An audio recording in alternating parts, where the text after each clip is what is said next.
नमस्कार। आज हम बात कर रहे हैं अपने देश में खूब शौक से खाए जाने वाले व्यंजन समोसे की। अगर कभी खाने पीने की चीज़ों की प्रतियोगिता हो तो समोसा गोल्ड मेडल पा सकता है।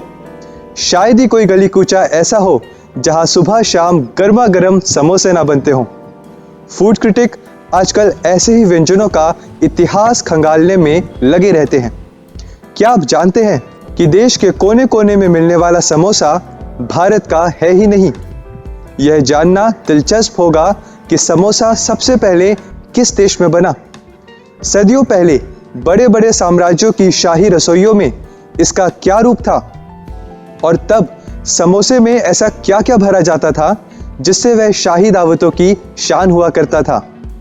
फूड हिस्टोरियंस के मुताबिक समोसे से दुनिया का परिचय कम से कम 1000 साल पुराना है। ऐतिहासिक दस्तावेजों के मुताबिक इस अनोखे व्यंजन का जन्मस्थान मिडल ईस्ट है। सबसे पहले इसे सनबोसाक कहा जाता था। अपने 1000 साल के लंबे दौर में दुनिया भर में लोकप्रिय होते होते उसको नए नए नाम मिलते गए। यहाँ तक कि अपने जनक देश ईरान में भी सनबोसाक की बजाय आज जिसे वहाँ संबुसे कहते हैं। दूसरे कुछ और देशों में समोसे के नामों की बात करें तो इजराइल में इसे संबुसाक कहते हैं। वहाँ इसमें प्याज, छोले और तरह तरह के मसाले भरे जाते हैं। दक्षिण अफ्रीकी लोग इसे समूसा कहते हैं। बांग्लादेश में इसका नाम शिंगारा है तो नेपाल के कई लोग इसे सिंगाड़ा बोलते हैं।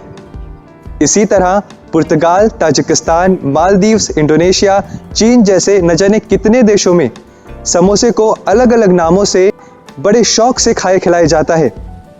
भारत में इसका प्रवेश समसा नाम से हुआ और वक्त के साथ बदलते हुए हम इसे समोसा कहने लगे।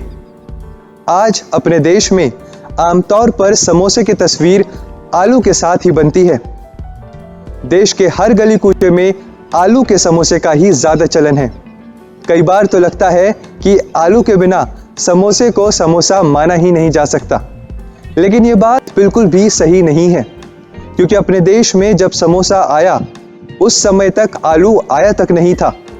भारत में सबसे पहले आलू पुर्तगाल से 16वीं सदी में आया। इसीलिए पुर्तगाल से आलू की आमद के 200 साल पहले मोहम्मद तुगलक के दरबार की दावत में जो समोसा था उसमें आलू नहीं बल्कि हरी मटर के दाने भरे जाते थे। समोसे के इतिहास को तारीखों के हिसाब से देखें तो अरब सम्राटों के दस्तरखानों में इस अनोखे व्यंजन की मौजूदगी का जिक्र 11वीं सदी के फारसी इतिहासकार अबुल फजल बेहाकी के मशहूर दस्तावेज तारीखे बेहाकी में दर्ज है। और अगर अपने देश में समोसे के मौजूदगी का इतिहास देखें तो भारत में समोसे का सबसे पहला जिक्र 13वीं सदी में मशहूर शायर अमीर खुसरो की कलम से हुआ। अमीर खुसरो ने लिखा है कि दिल्ली सल्तनत के शाही खानदान में गैर शाकाहारी समोसे को बड़े शौक से खाया जाता था। उसके बाद 14वीं सदी के एक और विश्व प्रसिद्ध दस्तावेज में लिखा मिलता है कि मोहम्मद तुगलक के दरबार के शाही भोज में समोसा एक खास पकवान हुआ करता था। यह बात मोरक्को के मशहूर यात्री इब्ने बतूता ने अपने यात्रा संस्मरण में लिखी है। इब्ने बतूता ने समोसे का वर्णन करते हुए लिखा है कि उस समय आटे की पतली परत के तिकोने आकार के व्यंजन में मटर और कीमा भरा जाता था। यानी उस समय समोसा शाकाहारी और गैर शाकाहारी दोनों का मिश्रण था।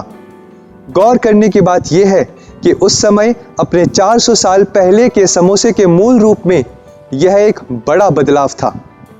अपने शुरुआती दिनों में समोसा काजू, किशमिश जैसे मेवे और गैर शाकाहारी भोज्य पदार्थों को भरकर बनाया जाता था और 14वीं सदी में इसमें हरी मटर के दाने भी भरे जाने लगे।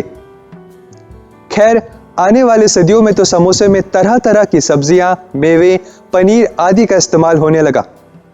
समोसे के विश्वसनीय इतिहास के सबूत और भी हैं। मसलन भारत के मध्यकालीन इतिहास में सबसे ज्यादा अरसे तक सत्ता में रहने वाले मुगल शासकों का यह पसंदीदा व्यंजन रहा। अकबर के नौरत्नों में एक अबुल फजल अपने ऐतिहासिक दस्तावेज आईने अकबरी में लिख कर गए हैं कि अकबर की शाही दावतों में समोसे को एक खास पकवान के रूप में परोसा जाता था। आईन अकबरी में एक खास बात यह पता चलती है कि 16वीं सदी तक समोसे का रूप हूबहू वैसा ही था जैसा 14वीं सदी में तुगलक की शाही दावतों में होता था। अगर इसके बाद के इतिहास को देखें तो अंग्रेजों को भी समोसा खूब भाया। अंग्रेजों को समोसा इतना पसंद आया कि वे इसे अपने साम्राज्य के कई देशों में ले गए। आज दुनिया भर में खान पान में रोज नए प्रयोग हो रहे हैं।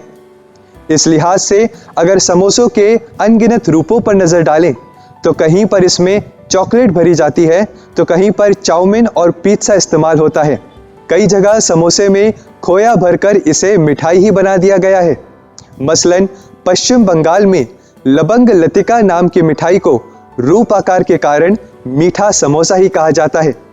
समोसे के इतिहास की इस दिलचस्प कहानी से एक बात जरूर पुख्ता होती है कि दुनिया में उम्दा रूप, आकार और स्वाद की चीजें कभी देशों की सीमाओं में बंद कर नहीं रहीं।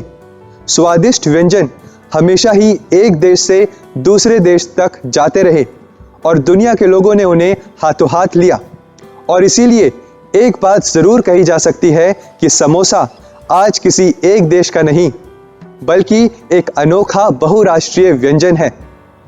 उम्मीद है समोसे का यह दिलचस्प इतिहास आपको भी खूब पसंद आया होगा। हम दोबारा लौटेंगे फूड स्टोरी की एक नई स्टोरी के साथ। धन्यवाद।